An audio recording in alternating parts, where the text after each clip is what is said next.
Just watch this.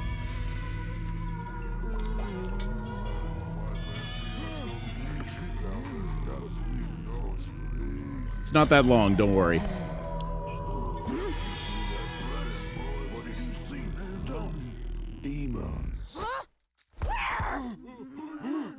Planets, fuck you!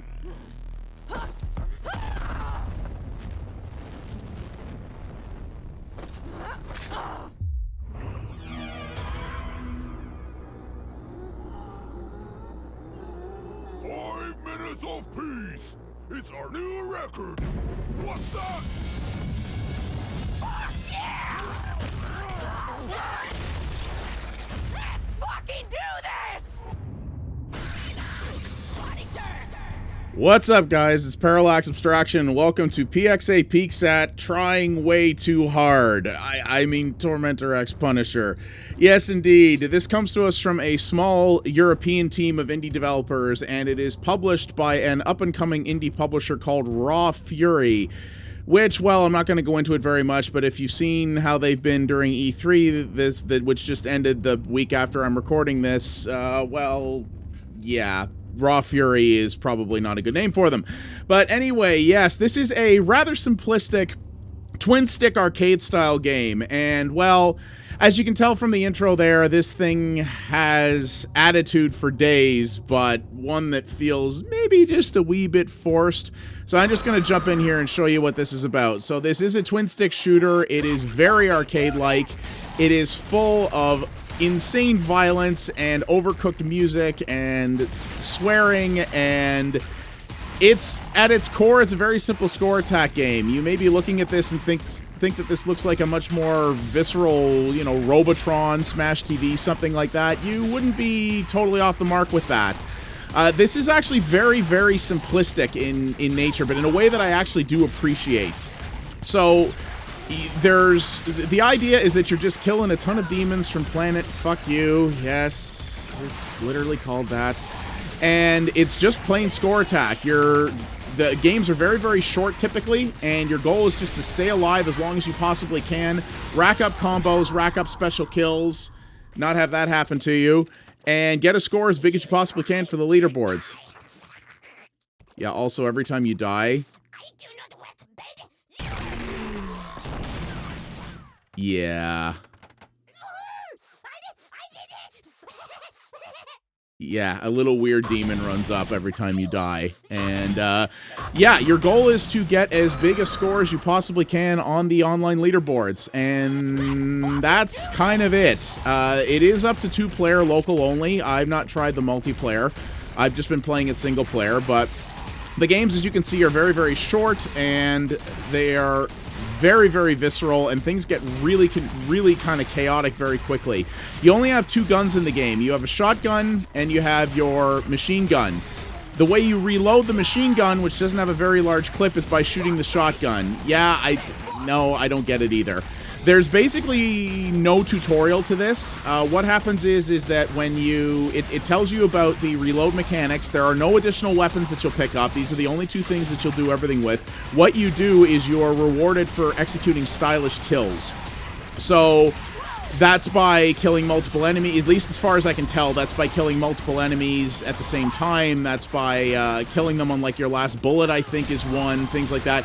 You can actually, if you continue to press the machine gun after you run out of bullets, your character will actually, wow, that guy died quick. Your character will actually start punching, and the punching is very high risk because you have to get right up in an enemy's face, and everything in this game can die in one hit, including you. So if you screw that up, an enemy could take you out, but you also get crazy high bonuses for taking out people with your fists. So that is a very big risk-reward element here. So there we go, I died again. And you saw a boss that came into play there. So when you get a certain number of points, it's usually around 10,000-ish, a boss will get summoned. There's a decent number of them in the game, and they're summoned at random, so you're not always fighting the same ones. They all have very different mechanics. Everything can die in one hit, including the bosses, so if you hit them the right way, you can take them out in one hit. But a lot of the bosses, they vary a fair bit in difficulty, I find. A couple of them I find are not too bad. Others have some very, very huge weapons and environmental abilities and things like that that can really change the arena and make things really crazy. There's one guy that sends like these massive saw blades around and things like that. They can be really tough for sure. And there are a number of achievements in this game for pulling off some major feats. Like there is an achievement for actually just encountering every boss in the game, which I have not achieved yet, so I haven't seen them all just yet. There's also an achievement for fighting every boss in one run, which I imagine would be pretty crazy. As far as I know, this never ends. So if you beat all the bosses, it's just going to loop around. Because you're trying to get... Okay, so here's another boss. So this Carrion. This guy I haven't seen before. So you see, this guy is clearly jumping around. I win. All right, I got him. And it looks like I got the achievement for taking him out. So, all right, that's pretty sweet. And you can see here as well these little pentagrams that appear on the arena. These are where enemies spawn in from. If you touch them before the enemies spawn in, you get a decent point bonus for that as well. So you can get more points for doing stylish kills on enemies, so you don't necessarily always want to do that, but if you want to minimize the crowd control situation and perhaps sacrifice a little bit of points for that, then that might be worthwhile for you as well, right? So, you know, again, the whole thing is very risk-reward. I mean, to be honest with you, this I don't think is going to be a very long video, because there's really not that much to say about this game otherwise. It's pretty basic, but in a way I appreciate.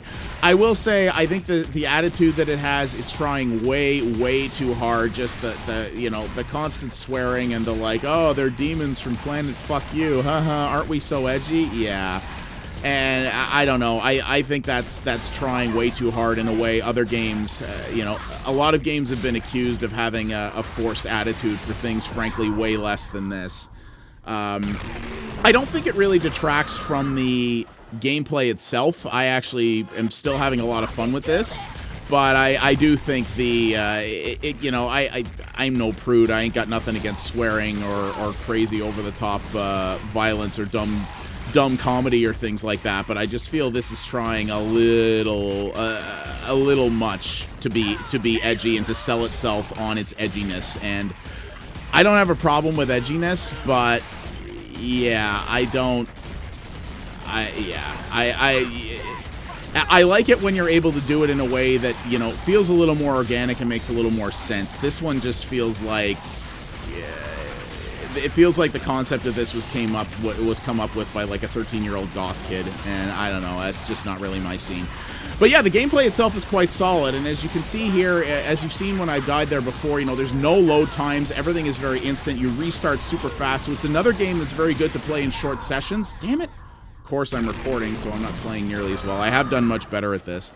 So, you know, it does play very well, and you know, it's good in short sessions, and I like games that are good at that. I'm guessing this doesn't require much of a computer to run on either. You could probably run this on some fairly low-end stuff, though I haven't tried, so your mileage may vary on that one. And it's $8, which is the same amount as Monolith, which was the last game I took a look at, and you know, $8 I think is worth it for something like this. You know, I think there's a little more depth to Monolith for sure, and perhaps maybe more replayability to it than this. This is a little bit more one note than Monolith is, but I do enjoy it. You know, I actually do like this was done by the sound design in this was done by a company called E-Studio, which is actually credited as the developer, which as far as I can tell is not the case. It's just a small team of individuals who made this. But E-Studio is the company responsible for a lot of sort of raw visual sound design. They did the sound design in games like Nuclear Throne, for example, and things like that. And I do like this. It sounds very Mick Gordon-ish, the music in this. It's got the very, you know, that very raw, overcooked, like almost like it's, you know, they have the gain turned up too high, so everything sounds very distorted and things like that. I like that in certain games, and I think it fits very well here. It very much conveys the sort of raw, you know, just insane, violent nature of what you're doing, which I think is very good. But yeah, you can see how friggin' crazy this game gets very quickly, right? I mean, it's just nuts. And yeah, this particular boss I fought before. Oh, I got him. Or did I get him? I don't know. I got an achievement called Sleeve. I don't know what that is. I think I got the boss. I've never killed that guy before. I've seen him before, but those damn shield guys. I friggin' hate those things. I am the winner! No, you're not the winner. You didn't do nothing. So, yeah, but you're kind of getting the idea here. You know, this is pretty good. So it's got a daily leaderboard. It's got an all-time leaderboard. That person at the top is clearly either exceptionally good at this or cheating. I'm not sure which. They might be that good at it. I could certainly see people getting scores like that. And then that's the, there's a friends leaderboard as well. Okay, there's a today leaderboard and then an all-time friends leaderboard as well. So there you go. Again, it's pretty straightforward. I have been playing this with a controller. You can play it with a keyboard and mouse. I've personally found the aiming to be, again, the opposite of Monolith. I find the aiming to be a little bit better with a keyboard and mouse myself. That's been my experience. With a controller. In this game, I found a controller to be a little bit better. But keyboard and mouse is totally viable, and you might prefer that. I actually didn't check. I don't know if this game is out on consoles. I don't believe it is, but it will, I'm sure, I wouldn't be surprised to see if it is before long. I mean, this would be perfectly at home on there. And yeah, for $8, I mean, it's a good little, it's a good little time. If you either like the ultra edgy attitude that this is attempting to have, or it doesn't bother you too much, like me, like I'm not a fan of it, but it doesn't bother me enough to detract from the fact that the gameplay is actually very good, then I think you could have I think this is a good time. It's, it's not trying to be overly complicated. It's extremely simple in its concept, and it knows that, but that's what it wants to be, right? Like, it wants to be, I'm glad I'm getting to show you guys a decent selection of bosses here, at least.